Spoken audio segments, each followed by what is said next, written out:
ራሱ ብትወልጅ እንዴ ማይቄ ከምርሽ ነው እንደዚህ የምታወራው? ምሬ እኮ ነው። ደረጀም ቢሆን እኔ ደግሞ በቃ እንደ እናቴ የተሳካ ትዳር እንዲኖር ነው የሚፈልገው። ስለዚህ አስቢበትን መግባት የሚፈልገው። ቤተሰብ እንዴት ናቸው? አለን እግዚአብሔር ይመስገን። እንግዲህ ዛሬ ማርትዬ በአዲስ ነገር ተከስታለች ማለት ነው። ያው ተከስታለች እንበላት። እውነት የዚህን ያክል እንትን ማለት በጣም ከባድ ነው። እናትነት መሆንም ያው ከባድም ቢሆን ከዚህ በላይ ደግሞ ምንም መሆን አይቻልም ማለት ነው። የሰው ደስታ ያስደስታል። እርግጥ ሲበዛም ደግሞ ይመራል። ምክንያቱም ሰው እንደዚህ ነውና እኔም እንደዚህ ልሁን ማለት ከባድ ነው። እቺ ልጅ ደሳብበት እያለች ነው የምትገኘው ማለት ነው። አብጌል የአብጌልን ጸባይ ወደ ማርታ ሊገለበጥ መሰለኝ ሳስበው አሁንም አንዳንዴ ማራሱ እንግዲህ ማርትዬም የጓደኛዬ ልጅ እኮ ወለደች፣ ወልደ እናቷን አሳቀፈች፣ አንቺ ውለጅ እንጂ ምንም ነገር አላስነካሽም። አንዲት ነገር እኔ ብቻ ነኝ የምይዘው፣ ወንድ ልጅ ውለጅልኝ፣ ደረጀም ይፈልጋል፣ እኔም እፈልጋለሁ እያለች ትነግራታለች ማለት ነው። አብጌልም በጣም ደስ ይላል ማዬ ወልድ እኮ ደስ ይላል፣ ግን እኔ አሁን እዚህ ቦታ ላይ አይደለሁም፣ ተረጋግቼ አስቤበት ነው መውለድ እንፈልገው እንጂ እንደናንተ ያለ ኑሮ እንጂ መውለድ እንፈልገው ዝም ብዬ አይደለም ማለቻት። እሳይበት እኔም እኮ የነገርኩሽ እንድታስቢበት ነው። ለምን አታስቢበትም? አሳቢበት። ስለዚህ ውለጂ፣ እኛም እየጓጓን ያለ ነው ወንድ ልጅ መታቀፍ ነው እያለች ነው። ግን ስጦታው ከላይ ነው። ሴትም ሊሆን ይችላል ወንድ ሲጠበቅ እና እሷ ግን በጣም ጓጉታለች ማለት ነው ለልጅ። እንደዚህ ጓጉታ ምን እንደሚሰጣትን ባናቅ እንግዲህ የሰላምዬ ልጅ ትረከቢያለሽ፣ ወንድ ልጅ ነው የምትፈልጊው፣ ወንድ ልጅ ከሱ ትረከቢያለሽ ብለን እናስባለን ማለት ነው። እንደዛ በምትልበት ሰዓትም እማዬ ለምን እንደዚህ ትይኛለሽ? ቆይ እኔ እኮ ምንም ነገር የለኝም፣ ይሄን ቦታ ላይ አይደለሁም፣ አሁን ገና ተምሬ ጨርሼ ነው ስራዬ ነው እንጂ አሁን ማግባበት ነገር ምንም ነገር የለኝም እያለች አነበረ። እንደዛ በምትልባትም ሰዓት አዎ ልክ ነሽ፣ ግን ማግባትሽ ስራ መያዝሽ ግዴታሽ ነው። ቢሆንም እኛ መቋቋሚያ እንሰጥሻለን፣ መኖሪያ በቂሽን፣ ቤትም መኪናም ሁሉን ነገር እኛ እናሳካልሻለን። አንቺ ብቻ አግብተሽ ውለጂልኝ ነው የምትላት። የቤተሰብ ጥሪት አይሆንም፣ ሲያልቅ ያልቃል። የራሷ ግን የምትለው የሆነ ነገር ካላት አንድ ሰው በቤተሰብም በወዳጅም በጓደኛም በሁሉም ተወዳጅና ተከባሪ ትሆናለች። ጠንካራ ሴት ማለት ነው። እንግዲህ እኛም ጠንካራ ሁነን ለመኖር ቤተሰብን ለማስደሰት እያበቃን እኛም ቤተሰቦች የዚህን ያክል ነውና የሚጓጉልን እኛም እነሱን ለማስደሰት ያብቃን እንላለን። ቅመሞችዬ እንደዛ በምትልባትም ሰዓትም እሺ በቃ እኔ ብላ ነው ትታት የወጣችው። በቃ ሀጂ እኔ ግን በጣም ነው ደስ ያለኝ፣ የኔ ጓደኛ እኮ ናት። አይ አንቺ ጓደኛ አንቺ ቢጤ ነው የምታከርብ እያለቻት ነው ማለት ነው። አሁን ብታገባ እንኳን አንድ ቀርቶ አይደለም ሁለት ታስታቀፋት ነበረ።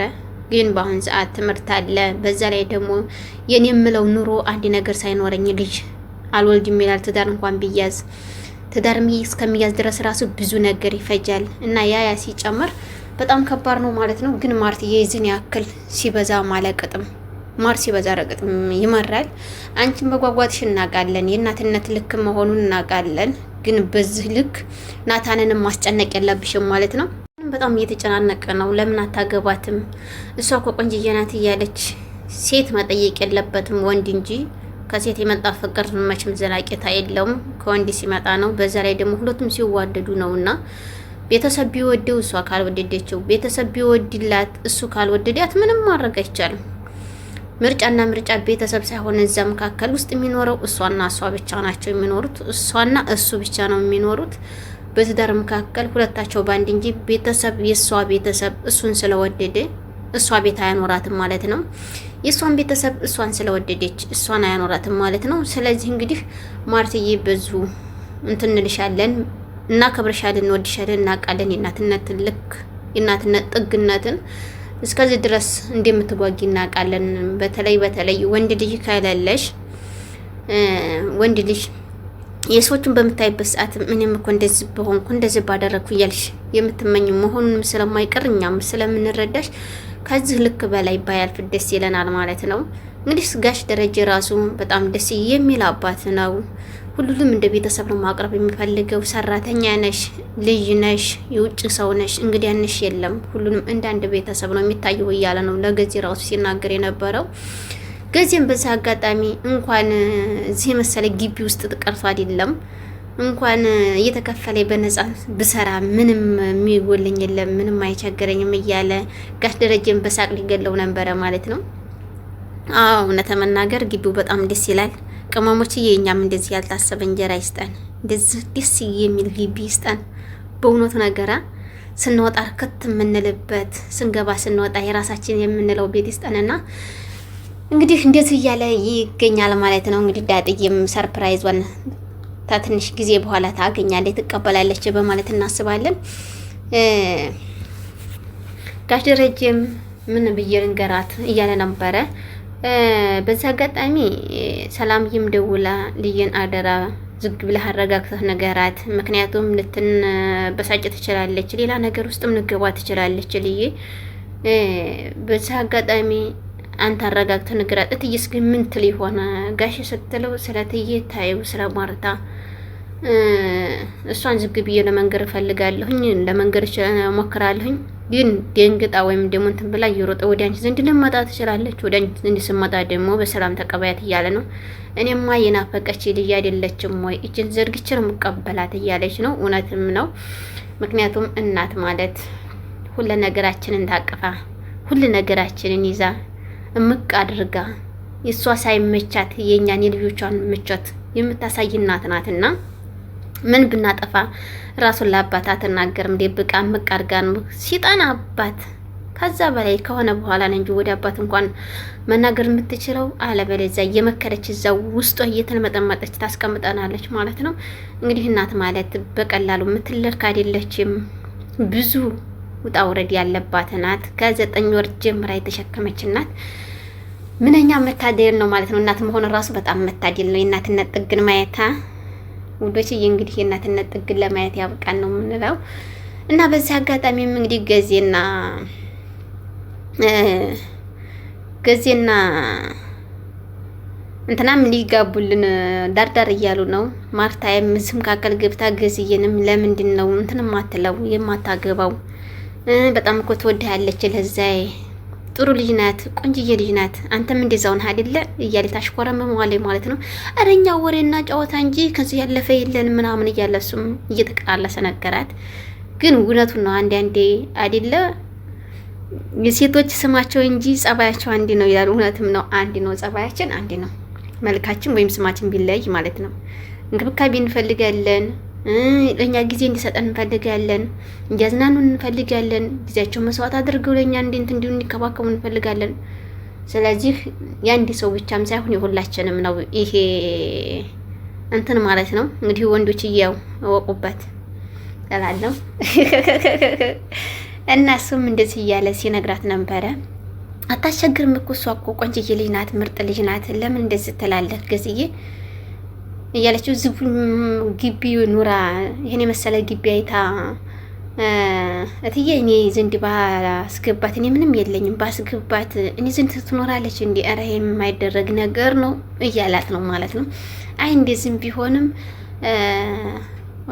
አይዞህ ምንም አትሆን፣ ሁሉም እንደ ጎረቤቱ ሳይሆን እንደ ራሱ ነው የሚኖረው። ምክንያቱም አይዞህ አንተ እኮ የራስህ የምትለው ነገር አንድ ነገር ይኖርሃል፣ የራስህ የምትለው ነገር ይኖርሃል እያለ ትመክሯለች ማለትም ልክ ነሽ ይኖረኛል፣ ግን አሁን ላይ ስለሌለኝ ምንም ነገር ስለሌለኝ እና እንደዚህ ሁኝ ብላት ላትሆንልኝ ትችላለኝ። ብዙ ፍላጎቶች አላቸው ሴቶች። እነዛን ፍላጎቶች ደግሞ ማሟላት ግዴታ ይለናል። እነዛን ማሟላበት አቅም የለኝም። ያንን ስላት ትከፋለች፣ ብዙ ስሜቶች ይሰማታል። ለዛ ብዬ እኔ አሁን ላይ ምንም ነገር የለንም፣ ምንም ቦታ የለንም እያለ ነው ሲነግራት የነበረው። እንግዲህ እሱም እንደዛ በሚባል ሰዓትም እሱን ልክ ነህ፣ አንድ የምትለው አንድ አቋም ያለህ የሆነ ነገር የራስ የምትለው ነገር ከሌለህ ይከብዳል እያለች ነው። ግን ታሰብበታል እያለችው ነው ማለት ነው። ልጇንም በጣም እየገፋፋቻት ትገኛለች። አቢጌልን አግቢ፣ ውለጂ፣ ልጅ አስታቅፊኝ፣ አንቺ አትይዥውም፣ እኔ ነኝ የሚይዘው፣ አንከባክቤ ነው እኔ እናትሽ የሚይዘው እያለቻት ነው። ምንኛ መታደል ነው በልጅ መባረክ። የልጅ ብታሳይኝ እኮ ደስ ይለኛል አቢጌል፣ ለምን አታሳይኝም? ለምን አታገቢም? እያለቻት ነበረ። እኔ እኮ የምፈልገው የምወደው ናታንን ነው እያለቻት ነበረ። ናታን ደግሞ እንደማይወዳት ለማርታ ነግሯታል ብላ ታክዛ ነው እየተመለሰችው። እንግዲህ ማርትዬም አንዴ ብቻ ንገሪ፣ ትወዳታለህ አትወዳትም፣ ሌላ አትንገረኝ፣ እወዳታለሁ ወይም አልወዳትም የሚለውን ብቻ ንገረኝ እያለች ነበር ስታስጨንቀው የነበረው። እሱ ቆንጅዬ ልጅ እኮ ናት፣ አዎ ምንም አይወጣላትም ይላታል። በዛ ሲቀጥል ደግሞ ጥሩ ልጅ ናት ይላታል። እንደዛ በሚልባትም ሰዓትም ልትረዳውም አልቻለችም። በቃ በጣም ስታጨናነቀው ታገባታለህ አታገባትም፣ ትወዳታለህ አትወዳትም ስትለው አይወዳትም ብሎ ነው የነገራት ማለት ነው። እንዴ ስትለው እሺ በቃ ናታንዬ ገብቶኛል ችግር የለውም ብላ ነው ተሸክማ የሄደችው። እንግዲህ ብትሸከሚው ምንም ነገር የምታመጭ የለሽም ማርትዬ። ምክንያቱም ሁለታቸው በአንድ እንጂ መኖር የሚችሉት እናንተ ሶስተኛ ገብታችሁ ከእነሱ መካከል መኖር ስለሌለባችሁ እና መኖር ስለማትችሉ ልጁንም በጣም ባታጨናንቅ ከዚህ በላይ ባትጠይቀውም ደስ ይለናል። በቀጣይ በአዲስ እስከምንገናኝ መልካም ጊዜ ላለው ቤተሰብ ላይክ፣ ሸር፣ ሰብስክራይብ ማድረጋችሁን አትርሱ። መልካም ቆይታ ውዶችዬ።